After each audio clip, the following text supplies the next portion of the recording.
आज की कहानी एक सच्ची घटना पर आधारित है। ये कहानी है विल्मा रुडोल्फ की। विल्मा रुडोल्फ का जन्म टेनेसी के एक गरीब परिवार में हुआ था। 4 साल की उम्र में उन्हें लाल बुखार के कारण डबल निमोनिया हो गया, जिस वजह से वे पोलियो से ग्रसित हो गई।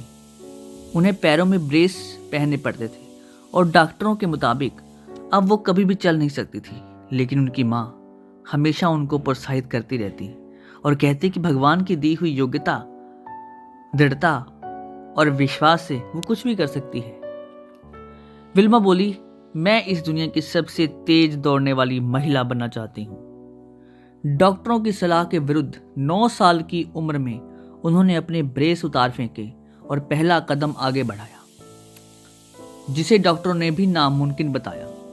13 साल की उम्र में उन्होंने पहली बार रेस में हिस्सा लिया और बहुत बड़े अंतर से आखिरी स्थान पर आई। और उसके बाद वे अपनी दूसरी, तीसरी और चौथी रेस में दौड़ी और आखिरी आती रही, पर उन्होंने हार नहीं मानी। वो दौड़ती रही और फिर एक दिन ऐसा आया कि वो रेस में फर्स्ट आ गई। 15 साल की उम्र में उन्होंने टेनेसी स्टेट यूनिवर्सिटी में दाखिला ले लिया, जहां उनकी मुलाकात एक कोच से हुई जिनका नाम था एड टेम्पल। उन्होंने कोच से कहा, मैं इस दुनिया की सबसे तेज दौड़ने वाली महिला बनना चाहती हूँ। टेम्पल ने कहा, तुम्हारे अंदर जिस तरह का जज्बा है तुम्हें कोई रोक नहीं सकता, और इसके अलावा मैं तुम्हारी क्या मदद करूं। देखते ही देखते वो दिन आ गया जब विल्मा ओलंपिक्स में पहुंच गई, जहां अच्छे से अच्छे एथलीटों के साथ उनका मुकाबला होना था, जिसमें कभी ना हारने वाली यूटा हीन भी शामिल थी। पहले 100 मीटर रेस हुई। विल्मा ने यूटा को हराकर गोल्ड मेडल जीता। फिर 200 मीटर का मुकाबला हुआ। इसमें भी विल्मा ने यूटा को पीछे छोड़ दिया और दूसरा गोल्ड मेडल जीत गई।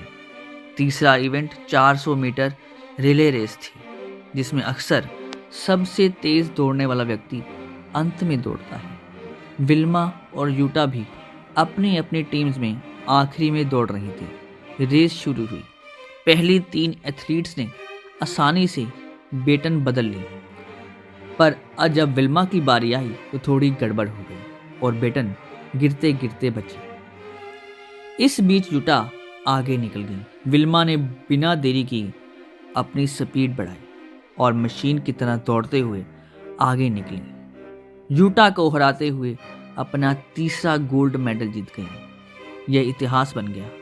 कभी पोलियो से ग्रसित रही महिला आज दुनिया की सबसे तेज धाविका बन चुकी थी, और वो सिर्फ इसलिए क्योंकि उनके पास थी उनकी प्रबल इच्छा शक्ति।